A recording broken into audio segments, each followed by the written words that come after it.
HRD మంత్రిగా నియమించినప్పుడు చాలా స్పష్టంగా ప్రభుత్వ విశ్వవిద్యాలయానికి పూర్వ వైభవం తీసుకురావాలి. వచ్చే 5 సంవత్సరాల్లో ప్రపంచంలోనే టాప్ 100 యూనివర్సిటీలో ఒక ప్రభుత్వ విశ్వవిద్యాలయం ఉండాలి అనే టార్గెట్ నాకు ఇస్తాం జరిగింది అధ్యక్ష. అంతేకాకుండా ఎన్ఆర్ఎఫ్ ర్యాంకింగ్లో చూస్తే ఈరోజు మనం 9వ స్థానంలో ఉన్నాం. అది 3వ స్థానానికి తీసుకురావాలని గౌరవ ముఖ్యమంత్రి గారు చాలా స్పష్టంగా నాకు చెప్తాం జరిగింది అధ్యక్ష. దాంట్లో భాగంగా అధ్యక్ష, నేను పీలేరు నియోజకవర్గంలో పాదయాత్ర చేసినప్పుడు కిషోర్ కుమార్ రెడ్డి గారు చాలా స్పష్టంగా చూపించారు అధ్యక్ష. అంటే అక్కడ ఉన్న ఇన్ఫ్రాస్ట్రక్చర్ ఏంటి, ఏం చేస్తే బాగుంటుంది కూడా మేము ఆ పాదయాత్రలు కూడా మేము చర్చించుకుంటాం జరిగింది అధ్యక్ష. అది ఆల్రెడీ నేను అధికారులతో కూడా డిస్కస్ చేశాను. ఇంతేకాకుండా అధ్యక్ష, గౌరవ ముఖ్యమంత్రి గారితో ఒక చర్చ చేస్తున్నాను అధ్యక్ష.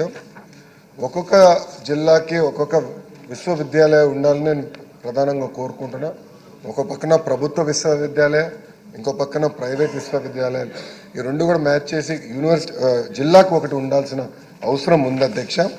అంతేకాకుండా ఏదైతే ఎఫిలియేషన్స్ ఉన్నాయో ఇది ఎట్లా చేయాలి, జాగ్రఫీ ఎలా చేయాలి, అది కూడా ఒకసారి మేము డీటెయిల్గా డిస్కస్ చేయాల్సిన అవసరం ఉంది అధ్యక్ష. ఇప్పటికీ గౌరవ సభ్యులందరూ తెలుసు, ఈ స్కూల్ ఎడ్యుకేషన్లో అనేక సంస్కరణలు మన ప్రభుత్వం చేపడుతుంది. దాంట్లో భాగంగా హైయర్ ఎడ్యుకేషన్లో కూడా పెద్ద ఎత్తున సంస్కరణ చేయాలన్న ఆలోచనలు మేము ఉన్నాం.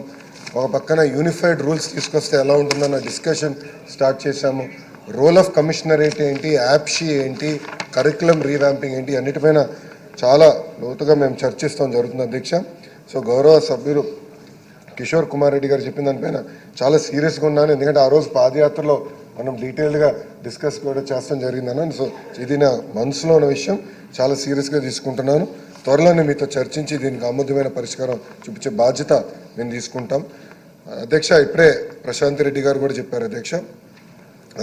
డిగ్రీ కళాశాలకు వచ్చగలేనంటే నేను ఆలోచించేది, ఇప్పుడు ప్రభుత్వ డిగ్రీ కళాశాలలో ఉన్న డిగ్రీ కళాశాలలో అడ్మిషన్స్ తక్కువ ఉన్నాయి అధ్యక్ష. ప్రభుత్వం ప్రైవేట్లో కూడా ఎందుకున్నాయి, ఎలా ఇది బలోపేతం చేయాలి, ఇండస్ట్రీ కనెక్ట్ ఎలా తీసుకురావాలి, దానిపైన ముందుగా మేము దానిపైన ఫోకస్ చేస్తున్నాం అధ్యక్ష. సో గౌరవ సభ్యులు చెప్పినట్టు డిగ్రీ కళాశాల డీటెయిల్స్ కూడా నేను తీసుకుని ఏం చేయాలో అది వీళ్ళు వర్క్ ఇట్ అవుట్. తప్పనిసరిగా ఈ ఆర్ట్స్ కోర్సెస్ ఇది ఎట్లా చేయాలి అనే దానిపైన కూడా నేను కొంత వర్కౌట్ చేస్తాను. నేను మన మహిళా యూనివర్సిటీకి వెళ్ళినప్పుడు కూడా చూశాను అధ్యక్ష. అక్కడ ప్రత్యేకంగా ఈ ఆర్ట్స్ కోర్సు అడ్మిషన్స్ తక్కువ ఉన్నాయి, మళ్ళీ అక్కడి నుంచి ప్లేస్మెంట్స్ కూడా తగ్గినాయి. సో అక్కడ వైస్ ఛాన్సలర్స్ కూడా నేను డీటెయిల్గా డిస్కస్ చేశాను అధ్యక్ష. ఇండస్ట్రీ కనెక్ట్ అనేది చాలా చాలా అవసరం. కేవలం computer science or computer based electronics కాకుండా మిగతా దాడు ఇండస్ట్రీ కనెక్ట్ తీసుకురావాలి, ప్లేస్మెంట్స్ ఎట్లా పెంచాలి దానిపైన కూడా మేము సీరియస్గా డిస్కస్ చేస్తాం జరిగింది అధ్యక్ష. ఎయిడెడ్ పాలసీ గురించి కూడా మేడం గారు చెప్పారు అధ్యక్ష. రెండు నిమిషాల్లో పూర్తి చేస్తాం, వచ్చే టైం ఇవ్వాలి అధ్యక్ష. ఇది ఇష్యూ పైన అధ్యక్ష, ఎయిడెడ్ విషయం పైన మనం ప్రతిపక్షంలో ఉన్నప్పుడు పెద్ద ఎత్తున పోరాటం జరిగింది అధ్యక్ష.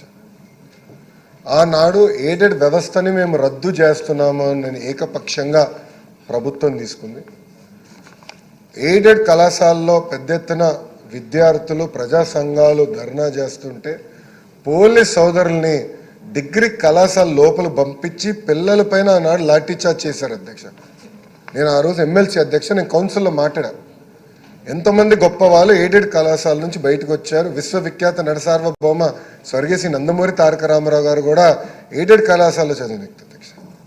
సో ఎయిడెడ్ని మనం అదే ఇట్లా విస్మరిస్తాం కరెక్ట్ కాదని ఆనాడు పోరాడాం. ఆ పోరాటం చేసాం కనుకనే 3 ఆప్షన్స్ ఇచ్చారు. అంటే మీరు ఎయిడెడ్ నుంచి బయటకు వెళ్తారంటే ఒక ఆప్షను, లేదంటే సూడో బ్యాలెన్స్గా ఉంటారంటే ఒకటి, లేదంటే ఎయిడ్ కంటిన్యూ చేయాలని. బట్ అప్పుడు కూడా బలవంతం చేసి మీరు ఎయిడ్ మటుకు అడగద్దని చెప్పారు అధ్యక్ష. సో దీనికి కూడా శాశ్వతమైన పరిష్కారం చేయాల్సిన అవసరం ఉంది. దానిపైన మేము డిస్కస్ చేస్తున్నాం. ఎయిడెడ్ కాలేజ్కి ఒక పాలసీ తీసుకురావాలి. ఎందుకంటే అధికారులు కూడా ఎక్కువ సమయం ఈ కంటెంప్ట్ ఆఫ్ కోర్టుకి వెళ్తున్నారు. ఆ పరిస్థితి వచ్చేసింది. ఎందుకంటే ఎయిడెడ్ అంతా గందరగోళం అయిపోయిన వ్యవస్థ, ఒక పాలసీ లేదు. ఇంకో పాలసీ తీసుకురావాలి లక్ష్యంతో మన ప్రభుత్వం పనిచేస్తుందని గౌరవ సభ్యురాలు తెలుపుకుంటే అధ్యక్ష, ఇది యూనివర్సిటీ వేకెన్సీస్ గురించి కూడా మేడం గారు ప్రస్తావించారు. నేను ప్రిపేర్ అవ్వలేకపోయినా నాకు ఉన్న ప్రిలిమినరీ ఇన్ఫర్మేషన్ పైన అధ్యక్ష, యూనివర్సిటీలో అసిస్టెంట్ ప్రొఫెసర్స్, అసోసియేట్ ప్రొఫెసర్స్ చూస్తే టోటల్ శాంక్షన్ పోస్ట్ 4330, దాంట్లో working 1048, vacancies 3282 as of today vacancies. Vacancies అన్ని 1 మ్యాన్ కమిటీ రిపోర్ట్ వచ్చిన వెంటనే ఆ వేకెన్సీస్ మేము ఫిల్ చేస్తాము. అంతేకాకుండా చిన్న చిన్న కోర్టు కేసులు కూడా ఉన్నాయి. అది త్వరితగతిగా ఆ కోర్టు కేసు కూడా మేము రిజాల్వ్ చేసుకుని తప్పనిసరిగా ఈ వేకెన్సీస్ ఫిలప్ చేస్తాం అధ్యక్ష. ఎందుకంటే ఈ వేకెన్సీస్ కూడా ఎన్ఆర్ఎఫ్ ర్యాంకింగ్స్ మన ప్రభుత్వ విశ్వవిద్యాలయాలు ఇంప్రూవ్ అవ్వాలంటే ఈ వేకెన్సీస్ కూడా భర్తీ చేయాల్సిన బాధ్యత ఉంటుంది. ఇది తప్పనిసరిగా చేపడతామని గౌరవ సభ్యులకు చెప్పుకుంటూ నేను సెలవు తీసుకుంటున్నాను అధ్యక్ష.